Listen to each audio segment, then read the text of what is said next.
Caleb from Brownells here, and in today's quick tip we're going to be installing the extended slide release from Tyrant CNC on a Hellcat Pro. So real quick before we jump into it, if you have a standard Hellcat, this process is exactly the same. This part will fit both Hellcats. Okay, so first thing we need to do, of course, is make sure our firearm is unloaded. Alright, looks good. Alright, now step 2, make sure our firearm is unloaded. Alright, looks good. Now we can proceed. Okay, so to field strip your Hellcat, and if your Hellcat doesn't look like this one, which it probably won't, that's okay. We've already done a lot of upgrades to this one. So just know that the process is still exactly the same. Alright, so we're just going to lock our slide to the rear. We're going to do our field strip here. So we're going to rotate our takedown lever. We're going to drop our slide. We're going to release our striker by pulling the trigger, and that will allow our slide to come off the front of the frame. So we'll set that slide down. We don't need it anymore for this process. Alright, so now all you need is a punch. And I'm gonna use this size here. That looks about right. So we are using a 5/32 punch.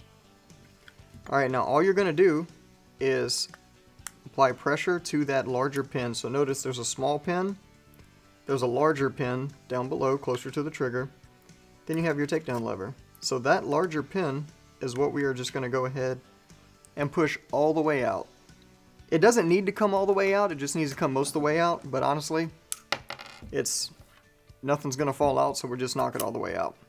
Alright, so now, all we need to do now is take our slide release, or slide catch, whatever you call it.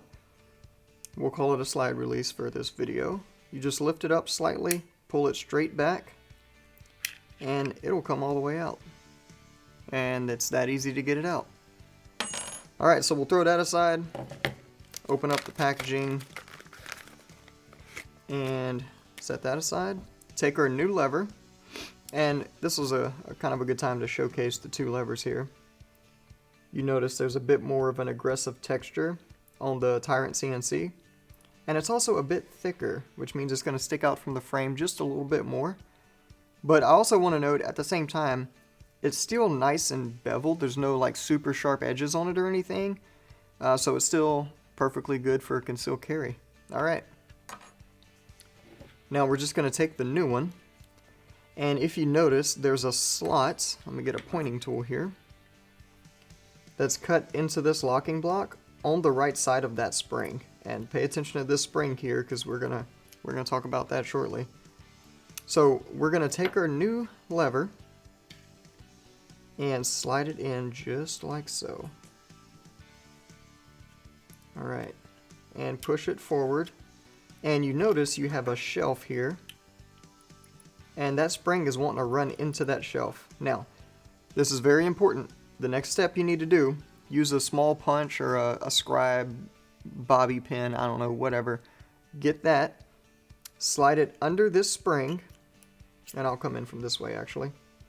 And you're going to lift up on it because you want this spring, actually I'll move the lever back, then come underneath. You want the spring to go on top of this shelf, just like that, okay? Because what this spring does is it keeps your slide catch down, and then of course your follower from your magazine, whenever it's empty, pushes your slide catch up. So spring on top of the shelf. Now we can take our pin and put it back in. It'll go in from either direction. I just like to come from the opposite side here, push it, and at this point there's stuff inside like your trigger and that slide catch lever. They have to be in a line for that pin to go all the way through. So I'll just come back to my my punch here, put it in that hole, and you got to get it going through the trigger. So you can actually, I'll just go down a size to make things way easier.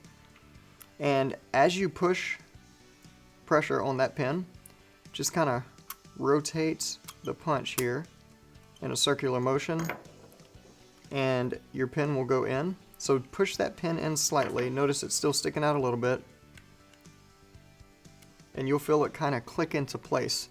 because there are grooves cut into that pin, and the other side of this spring is actually helping retain that pin in your firearm so it doesn't fall out under use. And that's all there is to it. So, a quick function check to make sure we installed it correctly, or the first of 2 function checks I like to do for this part, would be to push up, and it should spring back down and snap back into place in that resting position.